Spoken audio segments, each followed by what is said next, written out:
Election ಮುಗದಂಗೆ ಆಯ್ತು, ಇವತ್ತು ಮುಗೀತು, ನಿನ್ನೆ ಮುಗಿದು ಹೋಗ್ಯದ.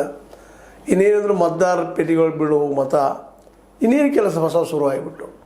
ಈ ಸಂದರ್ಭದಲ್ಲೇ ಈ ಮಾತನ್ನು ಈಗ ಮಾತಾಡಿದ್ದು, ಸೌದಿಯವರು BJPಗೆ ಹೋಗ್ತಾರ ಅನ್ನುವಂಥದ್ದು. ಹೋದ್ರೆ ಅವರಿಗೆ ಲಾಭ ಅದನ ಅನ್ನುವಂಥ ಮತ್ತೊಂದು. ಯಾಕಂತಂದ್ರೆ ಬೆಳಗಾವಿ ಭಾಗದಲ್ಲೇ ಈ ಸಲ ಕಾಂಗ್ರೆಸ್ ಎಷ್ಟರ ಮಟ್ಟಿಗೆ ಮುಂದಿನದಲ್ಲಿ ಯಾವ ರೀತಿ ಕೆಲಸ ಮಾಡ್ತದನೋ ಗೊತ್ತಿಲ್ಲ. ಯಾಕಂತಂದ್ರೆ BJP ಅಂತೂ ಹಿಂದಿಂದಿಗಿಂತಲೂ ಮತ್ತಷ್ಟು ಬೆಳಗಾವಿ ಜಿಲ್ಲೆಯೊಳಗೆ ತನ್ನದೇ ಆದ, ಅದರಲ್ಲೂ ರಮೇಶ್ ಕತ್ತಿ ಮುಂದಾಳ ತೋರಿಸ್ಕೊಂಡ ಮುಂದೆ ಹೋಗಿ ತಮ್ಮ ಕೆಲಸ ಶುರು ಮಾಡಿಬಿಟ್ಟಿದ್ದಾರೆ. ಅವ್ರಿಗೂ ಅಸ್ತಿತ್ವ ಪ್ರಶ್ನೆ ಇತ್ತು. ಈಗಂತೂ ಒಂದು ಹಂತದವರೆಗೆ ತಮ್ಮ ಏನಪ್ಪ ಅಂದ್ರೆ ಕ್ಷೇತ್ರ ಉಳಿಸುವಂಥ ಪ್ರಯತ್ನ ಮಾಡುವಂಥದ್ದು ಈಗ ಅನಿವಾರ್ಯದ ಅವರಿಗೆ. ಹುಕ್ಕೇರಿ ಉಳಿಸ್ಕೋಬೇಕು, ಹುಕ್ಕೇರಿ ಉಳಿಬೇಕಾಗಿತ್ತಂದ್ರೆ MKMD ಕಸ್ಕೋಬೇಕು.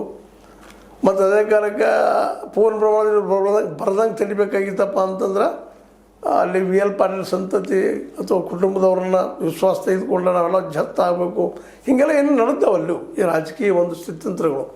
ಹೀಗಾಗಿ ಈ ಒಂದು ಏನು ರಾಜಕಾರಣ ಅದಲ್ಲ, ಈ ಸಂದರ್ಭದಲ್ಲೇ ಸೌದಿಯವರಿಗೂ ಅನಿಸಿರಬೇಕು. ಇನ್ನು ಕಾಂಗ್ರೆಸ್ಸಲ್ಲಿದ್ದರೆ ಕಾಂಗ್ರೆಸ್ಸಲ್ಲಿ ಈಗ ಪವರ್ಫುಲ್ ಇದ್ದಾರೆ.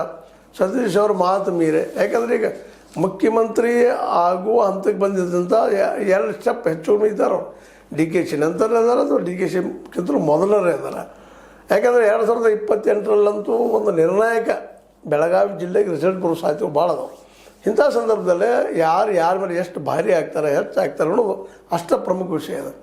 ಈ ಎಲ್ಲ ನೆಲೆಗಟ್ಟಿನಲ್ಲ ಒಂದು ವೇಳೆ ಕಾಂಗ್ರೆಸ್ ಬಿಟ್ಟು ನಮ್ಮ ಸೌದಿಯವರು BJPಗೆ ಹೋದ್ರೆ ಮುಂದಲ್ಲಿ ಪರಿಸ್ಥಿತಿ ಏನಾಗ್ಬೋದು ಅಂದಾಗ ಸಹಜವಾಗಿ ಅಸನೇಲಿ ಕುಮಟೊಳಿಗೆ ಹೊಡೆದು ಬೀಳುವಂಥದ್ದು